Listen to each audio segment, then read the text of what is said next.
11 کو یا 12 کو ہمارے ہاں کوئی ولیمے کی تقریب تھی، ہم نے اگر قربانی کر لی ہے تو قربانی کے گوشت کو آپ اس میں ولیمے کے کھانے میں شریک کر سکتے ہیں۔ آپ کو اجازت ہے کہ آپ ولیمے کا کھانا جو کھلائیں گے اس میں قربانی کا گوشت شامل کر لیا جا سکتا ہے۔ البتہ اتنا خیال رکھا جائے کہ اس میں رشتہ داروں کے ساتھ کچھ غریب غربا کو مدعو کر لیا جائے۔ سیدنا محمد رسول اللہ صلی اللہ علیہ وسلم نے فرمایا ہے وہ ولیمہ جس میں غریبوں کو دعوت نہ دی جائے وہ اللہ کے ہاں پسندیدہ نہیں ہے۔ تو یہاں 2 وجہ سے غریبوں کو شریک کرنا چاہیے۔ ایک تو یہ کہ ولیمے کی دعوت غریبوں کو دی جائے، یہ افضل ہے۔ وہیں قربانی میں بھی غربا کو شریک کیا جائے، یہ بھی افضل ہے۔ اس لیے اگر غربا کو دعوت دیتے ہیں اس میں تو ظاہر ہے آپ کی قربانی کی جو فضیلت ہے وہ بھی آپ کو حاصل ہوگی، اور فضیلت اور جو ہے ولیمے کی سنت بھی ادا ہو جائے گی۔ جی مفتی صاحب، آپ نے جی دوسرا سوال بھی کیا ہے۔ نہیں مفتی صاحب، دوسرا سوال لینے سے پہلے اس سوال کا ایک یہ بھی رخ ہے جو انہوں نے پوچھنا چاہا کہ جیسے یہ قربانی کا گوشت جو ہے وہ رشتہ داروں میں یا غربا میں ان کے ہاں جو شادی ہوتی ہے تو یہ قربانی کا گوشت وہاں دے سکتے ہیں؟ ہاں دیا جا سکتا ہے، بالکل دیا جا سکتا ہے۔ جی ان کی قربانی ادا ہو چکی ہے، جی آپ اگر گوشت ان کو دیتے ہیں تو ظاہر ہے ان کے ساتھ بھی تعاون ہوگا، وہ اجر و ثواب کا باعث ہے انشاءاللہ۔ تو ان کو قربانی کا پورا گوشت دینا ہوگا یا 2 حصے دینا ہوں گے؟ غربا کا حصہ الگ کر کے وہ 2 حصے دینا ہوں گے؟ یہ آپ کو پورا اختیار ہے کہ اپنا حصہ بھی غریبوں کو دے دیں، جی، اور رشتہ داروں کا بھی حصہ آپ چاہیں تو غریبوں کو دے سکتے ہیں تاکہ ان کی تقریب منعقد ہو جائے۔ جی، اور مفتی صاحب ان کا دوسرا سوال تھا کہ یہ قربانی کا گوشت جو ہے غیر مسلم بھائیوں کو دے سکتے ہیں؟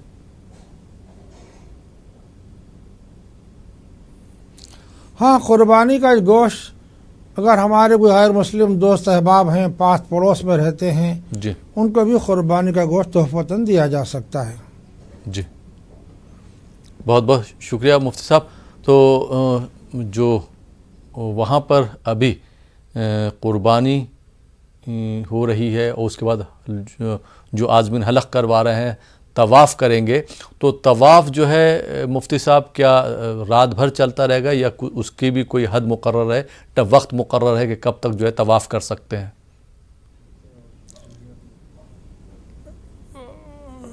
طواف زیارت کا وقت چونکہ 13 ذی الحجہ کے آفتاب غروب ہونے تک ہے، اس لیے 10 ذی الحجہ کے دن تمام بھی طواف زیارت کیا جا سکتا ہے۔ 10 ذی الحجہ کے بعد آنے والی رات میں بھی رات تمام طواف ہوتا ہے، اور 11 ذی الحجہ کے دن تمام بھی طواف ہوتا ہے، اور 11 کے ذی الحجہ کے بعد والی رات میں بھی طواف ہوتا رہتا ہے۔ 12 ذی الحجہ کا بھی طواف کا سلسلہ جاری رہتا ہے۔ ظاہر طواف کرنے والوں میں جہاں طواف زیارت ادا کرنے والے ہوتے ہیں وہیں کچھ نفل طواف بھی کرنے والے موجود ہوتے ہیں۔ الحمدللہ دن اور رات کا کوئی حصہ ایسا نہیں ہوتا جہاں بیت اللہ شریف کا طواف نہ ہو رہا ہو۔ سال تمام آپ یہ منظر دیکھ سکتے ہیں کہ ہمیشہ ہر حال میں رات کے ہر حصے میں، دن کے ہر حصے میں بیت اللہ شریف کے طواف کا سلسلہ جاری و ساری رہتا ہے۔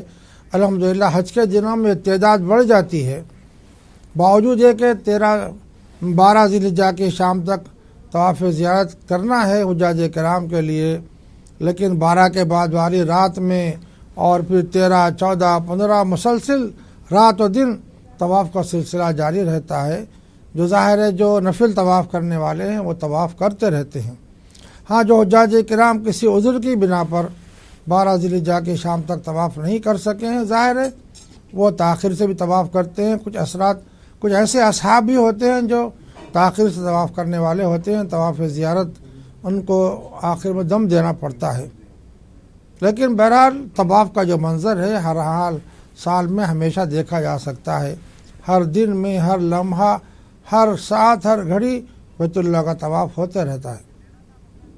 جی، بہت بہت شکریہ مفتی صاحب۔ آئیے ناظرین ایک اور کالر کو پروگرام میں شامل کرتے ہیں، دیکھتے ہیں یہ کالر کہاں سے، کیا سوال ہے ان کا۔ جی السلام علیکم۔ وعلیکم السلام۔ جی محترمہ، کہاں سے بات کر رہی ہیں آپ؟ میں چھتیس گڑھ سے بات کر رہی ہوں۔ جی سوال پوچھیے۔